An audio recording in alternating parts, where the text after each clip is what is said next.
2024 के लोकसभा चुनाव से पहले सत्ता पक्ष हो या फिर विपक्ष, तमाम राजनीतिक पार्टियां रणनीतियां बनाने में लगी हैं। हालांकि साल 2024 का लोकसभा चुनाव ना तो बीजेपी के लिए जीतना इतना आसान है और ना ही विपक्षी पार्टियों के लिए। लेकिन अगर बात करें साल 2024 से पहले की, यानी कि इस साल की, तो इस साल 3 बड़े राज्यों में विधानसभा चुनाव होने वाले हैं। वो राज्य हैं मध्य प्रदेश, राजस्थान और छत्तीसगढ़। लेकिन देखा यह जा रहा है कि चुनाव से पहले इन 3 बड़े राज्यों में राजस्थान और मध्य प्रदेश दोनों जगह बीजेपी और कांग्रेस के लिए मुश्किलें खड़ी हो रही हैं। तो क्या इस साल के 3 राज्य के चुनाव ये तय कर देंगे कि आखिरकार 2024 का किंग कौन होगा? लेकिन मोदी मंत्रिमंडल में लगातार हो रहे फेरबदल ये जाहिर तौर पर बताते हैं कि सरकार 24 के प्लान को ध्यान में रखकर काम कर रही है। और अगर बात अमेठी की करें तो अमेठी सीट जो अभी तक गांधी परिवार के पास रही है, जिस पर गांधी परिवार का अभी तक दबदबा रहा था, लेकिन स्मृति ईरानी ने जिस तरीके से गांधी परिवार को कड़ी चुनौती दी, वहां से टक्कर दी, उसके बाद वहां से वो सांसद बनी। लेकिन क्या स्मृति ईरानी ने अमेठी में काम किया? ये एक सबसे बड़ा सवाल है।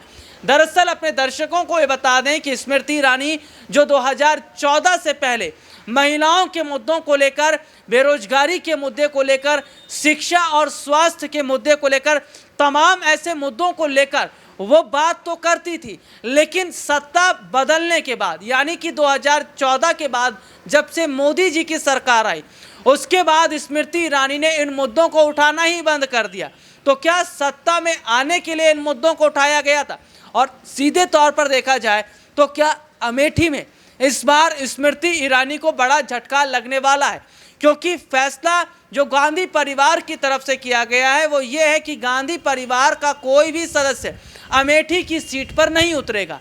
तो फिर समझ लीजिए कि कांग्रेस पार्टी ने जैसे कर्नाटक के चुनाव को जीता, आगामी समय के चुनावों को जीतने की तैयारी तो कर ही रही हैं, लेकिन साथ ही साथ अमेठी पर नज़र है, क्योंकि गांधी परिवार अमेठी सीट किसी भी तरीके से जीतना चाहती है। और अमेठी के हालात कुछ ऐसे हैं कि जनता स्मृति ईरानी से नाराज़ है, क्योंकि जिस तरीके से दिल्ली के जंतर मंतर पर महिला पहलवानों का प्रोटेस्ट देखने को मिला या तमाम महिलाओं के मुद्दे देखने को मिले, उस पर एक बार भी स्मृति ईरानी ने चुप्पी नहीं तोड़ी और ना ही महिलाओं का समर्थन किया।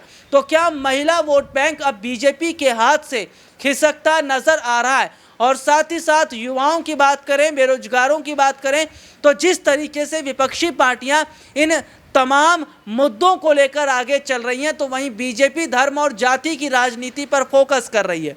यही वजह है कि जनता ने विपक्ष पर पूरा भरोसा करने का मन बनाया है। तो क्या अमेठी का अगर जिक्र करें, अमेठी सीट पर एक बदलाव की तस्वीर दिखती नजर आ रही है। अमेठी में क्या एक बड़ा माहौल अगर हम कहें, अगर गांधी परिवार किसी ऐसे उम्मीदवार को यहां से खड़ा कर देती है, हालांकि गांधी परिवार का तो कोई सदस्य नहीं होगा, ये तो कंफर्म है, लेकिन गांधी परिवार से अलग कोई ऐसा पार्टी का नेता हो जो कि दलित हो सकता है, जो कि आदिवासी तबके से हो सकता है, महिला वोट बैंक खेला जा सकता है। अगर स्मृति ईरानी के सामने अगर कांग्रेस महिला उम्मीदवार को उतार देती है, तो क्या इसका बड़ा फर्क पड़ता नजर आएगा? और क्या वाकई साल 2024 के लोकसभा चुनाव से पहले कांग्रेस पार्टी भी, जी हां, वोटों को ध्यान में रखते हुए, वोटर्स को ध्यान में रखते हुए जातिगत राजनीति कर रही है? और अगर कर रही है तो क्या वाकई 2024 से पहले कांग्रेस तस्वीर पलट देगी?